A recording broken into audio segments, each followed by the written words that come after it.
रसो अप्सु कौन्तेय प्रभा अस्मि शशि सूर्यो। सूर्य और चांद में, ये जिज्ञासु के लिए भगवान की सर्वव्यापकता का अनुभव करे। भगवान की भावना करना, ब्रह्म भावना करना, भगवत बुद्धि करना, भगवत भावना करना एक बात है और भगवत तत्व का साक्षात्कार करना दूसरी बात है। शालिग्राम में भगवत भावना की, शिव जी के बाण में शिव जी की भावना की, अंबा जी की प्रतिमा में मां की भावना की। ऐसे किसी वस्तुओं में भावना, भगवत भावना अच्छा है, लेकिन भगवत भावना एक बात है। भगवत भावना भावना करने वाले के अधीन रहती। भाव हमेशा भाव करने वाले के अधीन होता है। ज्ञान भाव करने वाले के अधीन नहीं होता।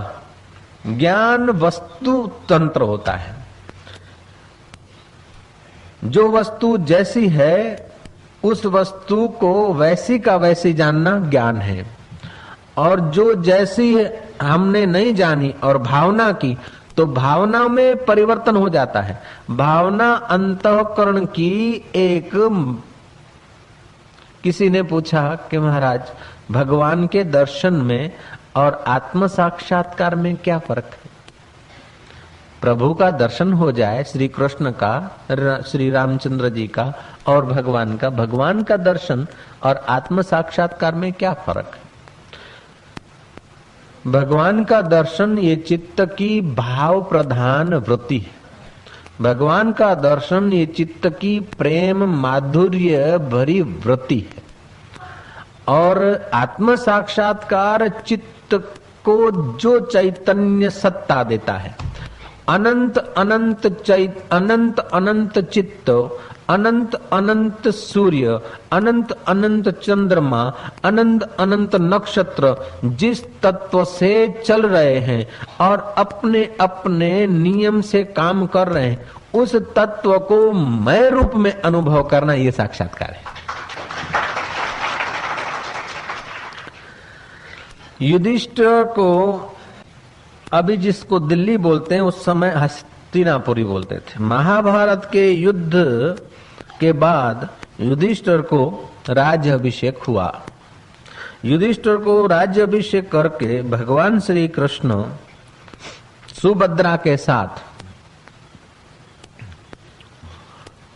द्वारका लौट रहे थे। मारवाड़ देश में मातंग ऋषि नाम के एक ऋषि, बड़े सात्विक ऋषि थे, खूब तप करते थे। ब्रह्मचर्य का ओज और भृगु के घर जन्म लिया हुआ ब्रह्मचर्य जप तप ने उन्हें चमका दिया था। भगवान श्री कृष्ण ने उनका सत्कार किया।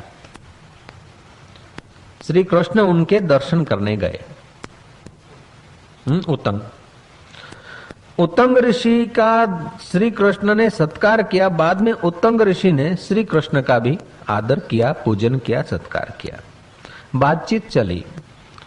बातचीत करते करते श्री कृष्ण ने बताया कि महाभारत की युद्ध का पूर्ण विराम हुआ, राज्य अभिषेक करके आए, कौरव ऐसे मारे गए, पांडवों का विजय हुआ। जब कौरवों के विनाश की बात सुनी उत्तंग ऋषि ने कुपित हो गए।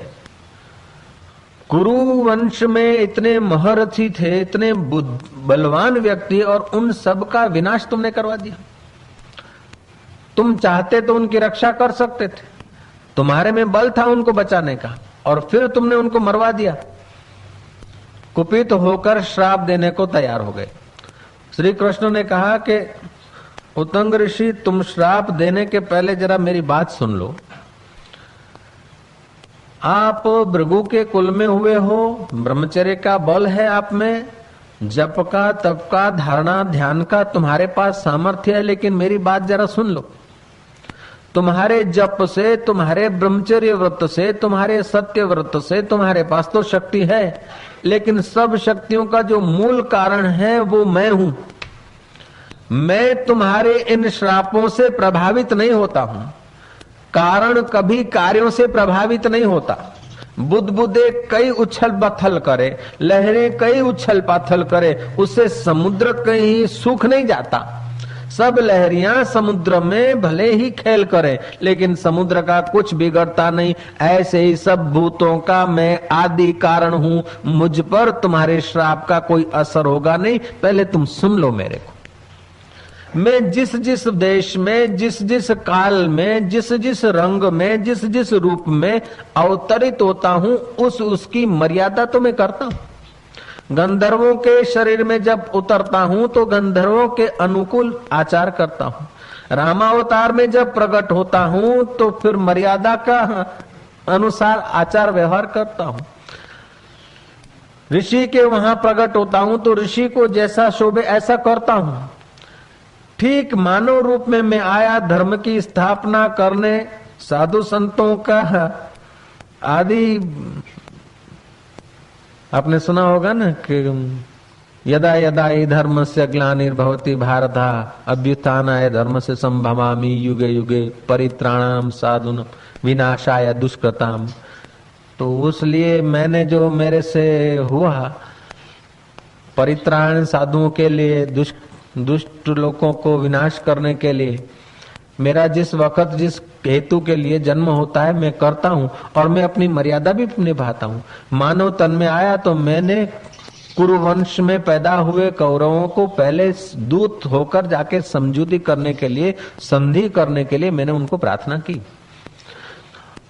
5 गांव पांडवों को दे दो तो भी मैं समझौता करा दूं, यहां तक मैं बात को ले आया। लेकिन उन्होंने मेरे एक बात नहीं मानी और मेरे को कहा कि सुई की नोक पर धूली का दाना टिक सके उतना भी हम इनको रजकण भी देने को तैयार नहीं। उसलिए न छूट के मुझे युद्ध करवाना पड़ा और युद्ध करवाना पड़ा। युद्ध हुआ, युद्ध तो हुआ, लेकिन कौरवों को मैंने वीर गति प्राप्त कराई है और पांडवों को मैंने राज्य दिया। मैंने तो कुछ लिया नहीं, क्योंकि मुझे कुछ लेने की आवश्यकता नहीं। सबके रूप में पांडव होकर मैं भोग रहा हूं, कौरव होकर मैं भोग रहा हूं, ऋषि होकर मैं तप कर रहा हूं। मुझ कारण को किसी कार्य के पदार्थों की आवश्यकता नहीं, मैं आदि कारण सबका हूं। तब ऋषि का क्रोध शांत हुआ और भगवान कृष्ण की पूजा की। कृष्ण को देखा तो ऋषि ने पहले था, इन आंखों से तो श्री कृष्ण दिख गए थे। भावना से किसी को भगवान दिख जाए, उसकी अपेक्षा इस आंखों से वैसे ही दिख जाए वो तो अच्छा है। आप ध्यान करते हैं, समाधि करते हैं, जप करते हैं, कीर्तन करते हैं, भगवान की भावना करते करते आपको भगवान के दर्शन हुए, श्री कृष्ण के, श्री रामचंद्र जी के, किसी देव के दर्शन हुए। दर्शन होना अच्छा है, लेकिन इस ऋषि के पास तो साक्षात श्री कृष्ण गए। फिर भी पहली मुलाकात में श्री कृष्ण के दर्शन और बाद में श्री कृष्ण तत्व को समझने के बाद उसकी दृष्टि बदल गई। तो दर्शन में और ज्ञान में भगवान का दर्शन एक बात है और भगवान तत्व का साक्षात्कार दूसरी बात है। भगवान का दर्शन, ऐसे ही जल का दर्शन एक बात है और जल में जो रस है उसका साक्षात्कार दूसरी बात। जल का दर्शन तो होता है हमको, सागर लहरा रहा है, देखा क्या कितना सुंदर है, कितना मधुर है, बड़ा आनंद आ रहा है। पानी चखो तो खारा और उसके विश्लेषण करो तो 2 गैस, किंतु तुम्हारे हृदय को जांचो तो रस आ रहा है। तो जैसे तुम्हारे अंदर, तुम्हारे शरीर को, तुम्हारे हृदय को विज्ञानी लोगों के टेबल पर टुकड़े टुकड़े अणु अणु करके रख दे तो रस कहां था, नहीं दिखेगा, फिर भी रस आ रहा है।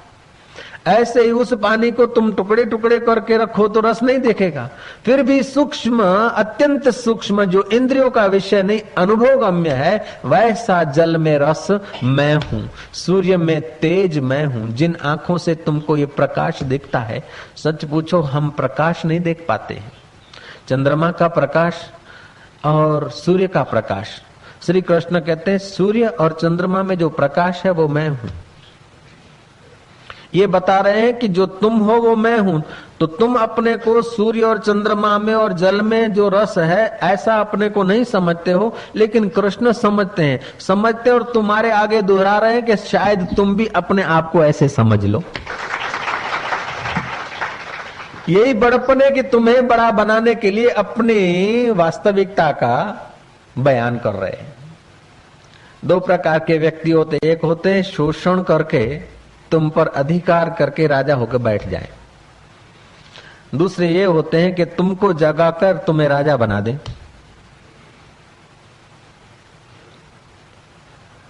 तो जो तुमको जगाकर तुम्हें राजा महाराजा बना देते हैं, राजा बना देते हैं, वे महाराज होते हैं। श्री कृष्ण महाराज बोले जाते हैं। भगवान कृष्ण, श्री कृष्ण महाराज ने कहा, कभी कभी महाराज भी बोलते हैं उनको। जो राजा बनाता है तो वो महाराज हो जाता है। राजाओं को बनाने वाला, एक्टरों को नचाने वाला डायरेक्टर होता है ना, ऐसे राजाओं को बनाने वाला वो महाराज होता है। महान राज्य उनके पास है। हमको जो प्रकाश दिखता है, सच पूछो तो इन आंखों से प्रकाश दिखता नहीं। प्रकाश जिन पदार्थों पर पड़ता है वे रूपांतरित होकर हमको आभास दिखता है। अंधे आदमी को भी प्रकाश नहीं दिखता और आंख वाले को भी प्रकाश नहीं दिखता। अंधे आदमी को तो ये आंखें नहीं, उसलिए प्रकाश नहीं दिखता, और आंख वाले को ये रूपांतर दिखता है, प्रकाश नहीं दिखता। प्रकाश जिन पदार्थों पर पड़ता है और रूपांतरित होता है तो रूपांतर दिखता है, वास्तविक प्रकाश नहीं दिखता। और जो सूर्य में, चंद्रमा में जो वास्तविक प्रकाश है, जैसे जल दिखता है हमको, जल को तोड़ दिया तो हाइड्रोजन ऑक्सीजन दिखा, लेकिन जल में जो रस है वो दिखता नहीं, वो अनुभव में आता है। ऐसे ही सूर्य में और चंद्रमा में जो प्रकाश है वो प्रकाश मैं हूं। तो इस सूर्य को और चंद्रमा को देखते हो, इनकी इतनी प्रभा देखते हो, इन्हीं से सारा जगत संचालित हो रहा है। और यही जगत का, भौतिक जगत के मूल कारण ये साधन दिखते हैं। लेकिन ऐसे सूर्य और चंद्रमा भी कई हैं, ऐसी पृथ्वियां भी कई है। और उन पृथ्वियों में गंध गुण, पवित्र गंध गुण, सुगंध नहीं कहा, पवित्र गंध कहा। सुगंध, परफ्यूम आदि जो गंधे हैं, सुगंध है, वो पवित्र नहीं है। उन गंधों से, उन सुगंधों से तो आदमी के अंदर सुषुप्त जो सेक्स एनर्जी है, सुषुप्त जो विकार है, सुषुप्त जो ममताएं है, सुषुप्त जो अहंकार है, वो जागृत होते हैं। इसलिए श्री कृष्ण ने पृथ्वी में जो पवित्र गंध वो मैं हूं, ऐसा नहीं कहा सुगंध। सुगंध कहते तो दुर्गंध भगवान नहीं है, सुगंध भगवान है ना। भगवान का वास्तविक स्वरूप न सुगंध है न दुर्गंध है, पवित्र गंध। सुगंध तुम्हें विकारों के तरफ ले जाती है और दुर्गंध तुम्हें ग्लानि के तरफ ले जाती है, और पवित्र गंध तुम्हें अपने पवित्र स्वरूप के तरफ ले आती है। कई लोग अपने को भाग्यशाली मानते, परफ्यूम लगाते इधर उधर, यहाँ वहां तक, हाँ शौक, लेकिन वो अपने केंद्र से नीचे गिराने की चीजें हैं। पेरिस में तो इसके विशेषज्ञ हैं कई लोग। परफ्यूम, कौन सा परफ्यूम, कौन सी गंध से आदमी की कौन सी ऊर्जा विकसित होगी, और वो ऊर्जा, वो जीवन शक्ति नीचे के तरफ जाएगी। उन लोगों ने ऐन्द्रिक खोज किया। ऐन्द्रिक खोज में आदमी को सुख के तो साधन दिए, लेकिन सुख के साधनों के साथ साथ वो सुख के साधन आदमी को परमात्मा गंध से, परमात्मा पवित्रता से, परमात्मा शांति से, परमात्मा रस से वो साधन दूर ले जाते। इसीलिए जो अत्यंत भोगी है उसके जीवन में विक्षेप ज्यादा होता है। जो अत्यंत भोगी है उसके जीवन में भय ज्यादा होता है। जो भोगी है उसके जीवन में विकार ज्यादा होते, क्रोध ज्यादा होता है, अशांति ज्यादा होती। और जो कम भोग भोगता है उसमें क्रोध, अशांति, विकार कम होते हैं। लेकिन जो भोग और योग, राग और द्वेष, इन पवित्र और अपवित्र दोनों से परे, शुभ और सुगंध और दुगंध दोनों से परे, जहां से पवित्र गंध का भी ज्ञान होता है, उस स्वरूप को जो मैं मान लेता है, उसकी तुलना अष्टावक्र कहते हैं, तुलना के न जायते।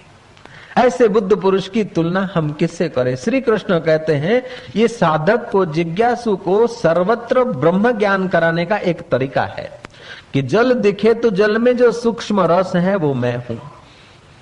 आपने पेय पदार्थ कोई भी पिया, पानी पिया अथवा कोई मीठा पिया, कोई खट मीठा खा पिया, कुछ भी पिया, तो ग्लास में तो किसी को पानी दिखेगा, दूर से गिलास में शरबत दिखेगा, आंखों से तो वो शरबत दिखा, रस नहीं आया। जब पिया तो ठंडक बड़ी। अगर उसमें ही रस होता तो वो कोई बेचता नहीं। तुम्हारे अंदर, तुम्हारी जिह्वा में रस है, उसलिए वह रस ने, बाहर के रस ने, तुम्हारे जिह्वा के रस ने, दोनों ने अद्वैतता का अनुभव किया। बाहर का ग्लास का पेय और तुम्हारे जिह्वा के रस में, दोनों में जो सूक्ष्म एकतांता आई, एक ऐसी क्षण आई जो सूक्ष्मता, नितांत सूक्ष्मता आई, तो तुम्हें मजा आया। अगर तुम ज्यादा पीते हो तो उब जाते हो, थक जाते हो। तो ज्यादा पे तो इंद्रियों के विषयों में आदमी थक जाता है, लेकिन इंद्रियों से परे जो सूक्ष्म रस है उसको पाने के लिए, अथवा तो यूं कहें कि श्री कृष्ण ने ये सोचकर कहा हो कि जल दिखे तो जल में भी सूक्ष्म, अति सूक्ष्म जल का नाम रूप बाध करके जो अस्थि भांति प्रिय पर ब्रह्म है, वहां दर्शन कर सके साधक। उसलिए जल में रस मैं हूं और सूर्य में प्रभा मैं हूं, चंद्रमा में प्रकाश मैं हूं, प्रणव में, वेदों में प्रणव मैं हूं। अब ये बड़ा सूक्ष्म विषय आ रहा है। प्रणव सर्व वेदेषु। विज्ञानियों का, शरीर शास्त्रियों का ऐसा मानना है कि पति पत्नी जब सेक्स में उतरते हैं, विकार में उतरते, विकार तो नीचे के केंद्र में आदमी को ले आते हैं। जैसे तालाब के नीचे आप जाओ तो ज्यादा देर नहीं ठहर सकते, तालाब के ऊपर तो हाउस बोट बनाकर आप घंटों तक रह सकते हैं, महीनों भर रह सकते हैं। ऐसे ही शव आसन में आप घंटों तक रह सकते हैं तालाब के ऊपर, सरोवर के ऊपर, और सरोवर के नीचे गहराई में आप ज्यादा देर नहीं रह सकते।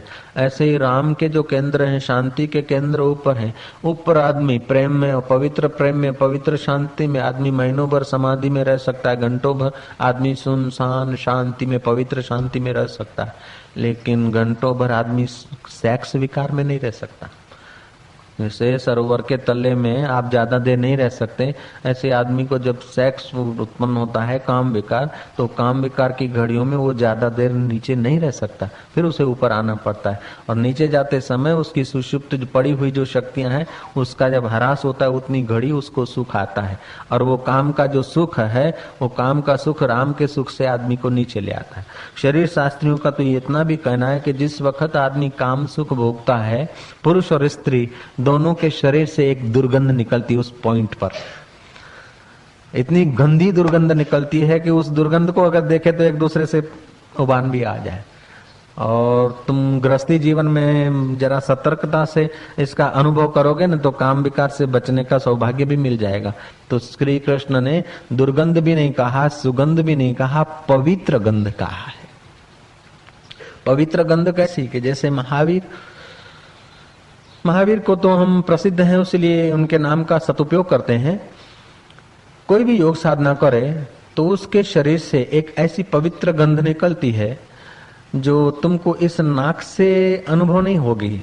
तुम्हारा कोई तुम्हारे बीच कोई ऐसा प्रेमी हृदय हो, कोई सात्विक पवित्र दिल हो, कोई जो झेल सकता हो। जैसे मछुअन को मच्छी की गंध अच्छी लगती है और दूसरी सुगंध बेकार लगती है, और किसी को कोई सुगंध अच्छी लगती है। ऐसे ही जो आध्यात्मिक जगत में कुछ ऊंचे उठे हुए हैं, वे आध्यात्मिक पुरुषों की सूक्ष्म, अति सूक्ष्म पवित्र गंध को झेलकर उनका चित्त द्रवीभूत हो जाता है, उनका चित्त आंदोलित हो जाता है, उनका चित्त ईश्वर के तरफ करवट लेने लगता है। तो महावीर के शिष्यों का कहना था कि महावीर इस रेंज में आ गए हैं। ये हम कैसे जानते हैं कि जिस वक्त हमारे अमुक रेंज में, अमुक इलाके में हम अंधेरे में महावीर को न भी देखें, हमारे गुरुजी को, लेकिन हमको एहसास होता है कि आ गए हैं, क्योंकि उनके वो आए उसके पहले ही उनको छूकर आने वाली जो हवा है वो गंध पहुंचा देती थी, वो खबर पहुंचा देती थी कि गुरु महाराज आ रहे हैं, महावीर आ रहे हैं। तो जिन लोगों ने साधना करके काम रस से ऊपर उठकर पवित्र रस, राम रस लिया है, ऐसे व्यक्ति बोलते तो अच्छा है, लेकिन ऐसे व्यक्तियों को छूकर जो हवा आती है, ऐसे व्यक्तियों को छूकर जो आंखों के जो वेव्स आते हैं, वे वेव्स भी हमारे चित्त को शांति देते हैं और हमारे चित्त को काम से हटाकर राम के तरफ लगा देते। उसीलिए कहा गया कि हे गुरुजनों, तुम तसल्ली न दो, सिर्फ बैठे ही रहो, महफिल का रंग बदल जाएगा, गिरता हुआ दिल भी संभल जाएगा। हमारा दिल गिर रहा है क्रोध में, हमारा दिल गिर रहा है काम में, हमारा दिल गिर रहा है विकारों में, लेकिन जो निर्विकारी पुरुष है, जिसने राम रस को ठीक से जाना है, राम रस की भावना की अलग बात है। भगवान राम की भावना किया, अल्लाह मियाँ की भावना किया, खुदा की भावना किया, ये अलग बात है। लेकिन खुदा जिससे खुद खुदा है, राम जिससे राम है, कृष्ण जिससे कृष्ण है, कर्षति आकर्षति इति कृष्ण, जो आकर्षित कर दे, आनंदित कर दे, उसका नाम कृष्ण है। तो आकर्षित सब आदमियों को, प्राणी मात्र को, मनुष्य मात्र को नहीं, प्राणी मात्र को आकर्षित करता है आनंद, आकर्षित करता है सुख। चिड़िया भी सुख चाहती है, चकोर भी सुख चाहती है, पहलवान भी सुख चाहता है, गरीब भी सुख चाहता है। एक सेठ जी थे, सेठ जी ने सुन रखा था कि 2 कौवों को एक साथ देखने से आदमी का भाग्य खुलता है, 2 कौवों को देखना शुभ माना जाता है। नौकर को कह रखा था कि 2 कौवे साथ में बैठे हुए मिले तो मुझे खबर करना। नौकर इंतजार में था, मौका मिल जाए कहीं 2 कौवे देखूं, 2 कौवे देखूं। 2-4 दिन के बाद एक ही जगह पर 2 कौवे नौकर ने देखे, तो भागा गया। और सेठ जी तो चौथे रूम में थे, और सेठ जी को बुलाने गए। सेठ जी चप्पल बप्पल पैर के जो बाहर आए तो देखा कि 2 कौवे तो है नहीं, एक कौवा तो चला गया था, एक ही रहा। सेठ ने नौकर को थप्पड़ मारी, पिटाई की कि बेवकूफ कहेगा, मैं आराम में लेटा था, जब 2 कौवा बैठने वाला ही नहीं था, एक ही कौवा रहा, तो फिर मेरे को तकलीफ क्यों दी। से उसने मारपीट की। इतने में कोई मित्र उनके लिए भोजन ले आया, आज मेरे घर में मेजबानी थी, ऐसा ऐसा, और आप भोजन कर। नौकर ने कहा कि सेठ जी, अच्छा हुआ कि आपने एक कौवा देखा, एक कौवा देखा तो आपको दावत मिली, एक कौवा देखा है तो भोजन मिला, और 2 कौवे देखते तो मेरे जैसी मार मिलती तुमको। मैंने 2 कौवे देखे तो मार खाई, और तुमने एक कौवा देखा तो भोजन खा रहे। जय जय। ऐसे जल में जो रस है, तुम्हारे अंदर रस है, ये है 2 कौवे। लेकिन जल के अंदर जो रस है और तुम्हारे अंदर है, इन दोनों कौवों में भी रस रूप में एकता है। गिलास में जो तुमने पेय पिया है, तो पीने जैसा, पीने योग्य और पीने वाला, पीने का रस ले, इन दोनों के वास्तविकता में एकता है, दोनों की गहराई में अद्वैत है। बाहर से जल अलग है और तुम अलग हो, हकीकत में जल और अन्न से ही तुम बने हो, और तुम्हारे से ही और जल अन्न बनता है। शरीर को जला दिया, बाष्प हो गया, फिर वर्षा, तो इसमें जो जल तत्व है, पृथ्वी तत्व है, तेज तत्व है, वायु तत्व, तो ये बदलता रहता है, घास से मांस, मांस से घास। तो हकीकत में देखा जाए तो इनमें जो मूल है, इस पुष्प में जो आकर्षण है, इस पुष्प को देखकर जो तुम्हारे अंदर रस उत्पन्न होता है, इसमें वो सुषुप्त रस है, इसमें वो परमात्मा की चेतना है, सुषुप्त है, और तुम्हारे वहां जागृत है। इसलिए इसको देखकर आप आनंदित होते हो, लेकिन तुमको देखकर ये आनंदित नहीं होता। तुमको देखकर ये गुलाब का फूल आनंदित नहीं होता, लेकिन इसको देखकर तुम आनंदित होते हो। यहाँ जगने का अवसर है और यहाँ जगने में देर है। इस गुलाब को तुम खाओ अथवा कोई पशु खाए, समान पशु में से फिर वो दूध बने, और दूध में से फिर वो तुम बनो, और फिर तुम देखो तो तुम गुलाब में से तुम बने, और तुम्हारे में से इस कालांतर में गुलाब बनता है। तो जिसको तुम मानते हो मैं, उसमें तो रूपांतर होता रहता है, लेकिन जिसको श्री कृष्ण मैं मानते हैं उसमें रूपांतर नहीं होता है। ये विषय जरा सूक्ष्म है। जिसको हम लोग मैं मानते हैं उसमें तो रूपांतर होता है, जिसको श्री कृष्ण मैं मानते उसमें रूपांतर नहीं होता।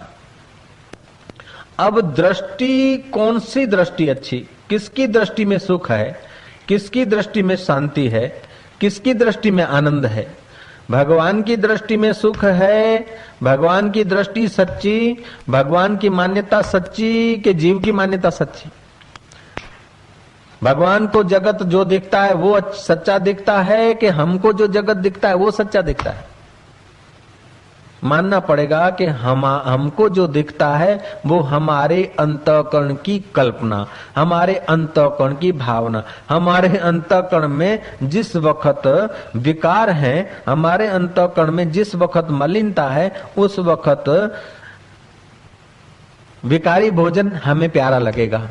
हमारे अंतःकरण में जिस वक्त सत्वगुण है उस वक्त सात्विक भोजन हमें प्यारा लगेगा। हमारे अंतःकरण में, हमारे हृदय में तुम्हारे लिए, किसी व्यक्ति के लिए यदि राग है तो उसके गुण दिखेंगे, अगर द्वेष है तो उसके अवगुण दिखेंगे। राग द्वेष तो प्रकृति के हैं और वो बदलते रहते हैं, इसलिए हम कभी मित्र को शत्रु बना लेते हैं, शत्रु को मित्र बना लेते हैं। मित्र और शत्रु हम बनाते हैं क्योंकि हमारे चित्त में जैसे जैसे भाव उठते हैं, जैसा जैसा विकार होता है, तो हमको जगत विकार वाला दिखता है, हमको जगत बदलने वाला दिखता है। लेकिन हम तटस्थ ज्ञान में आ जाएं, ईश्वर की आंख से हम जगत को देखने लग जाएं, तो मित्र का वास्तविक स्वरूप और शत्रु का वास्तविक स्वरूप दो नहीं है, दोनों दिखते हैं लेकिन एक ही है। इसीलिए सूफी फकीर कहते हैं दोनों की सूरत एक है, किसको खुदा कहूं, तुझको खुदा कहूं कि इसको खुदा कहूं। दोनों को खुदा कहा, दोनों की सूरत एक है। जैसे तुम्हारा जीना, तुम्हारा वास्तविक स्वरूप और परमात्मा का वास्तविक स्वरूप एक है। तुम शरीर को मैं मानते हो, कृष्ण अपने मैं को मैं मानते हैं। तो वेदों में जो प्रणव है, सर्ववेदेषु प्रणव सर्ववेदेषु, आदि में वो परमात्मा का वास्तविक स्पंदन, वास्तविक शब्द अकार उकार मकार, ये मकार अकार उकार मकार प्रणव, ये प्रणव सब वेदों में, वेद का कोई अंत नहीं। वेद माना ज्ञान, ज्ञान का कोई अंत नहीं है। जिसका अंत आ गया, जिसकी सीमा हो गई, वो ज्ञान नहीं होता है, वो भावना होती है, वो माप होता है। लेकिन उस ज्ञान की 4 संहिताएं हैं, इसलिए उस ज्ञान को हम वेद माना ज्ञान, जानकारी, तो हम 4 वेद मानते हैं। इसकी 1121 अथवा 1127, कई आचार्य 21 मानते हैं, कई 27 मानते हैं। 1121 या 1127 उपनिषदें हैं, और इन सब उपनिषदों का निचोड़ सार कठवली में, और इन सब कठवली आदि का सब के सार बीज रूप में, कुंजी रूप में ओमकार है। अकार उकार मकार। विवेकानंद कहते थे सब धर्म ग्रंथ, सब शास्त्र, सब संप्रदायों के शास्त्र नितांत तालाब में चले जाए, रसातल में चले जाए, फिर भी जब तक कोई सदगुरु और सत शिष्य पृथ्वी पर मौजूद है तो धर्म फिर से उठेगा। सत शिष्य कौन है कि ओम की व्याख्या सुन सके, और सदगुरु कौन है जिसके चित्त से ओमकार का अनाहद नाद गूंज सके। तो प्रणव सर्ववेदेषु शब्द खै पुरुषम नृषु।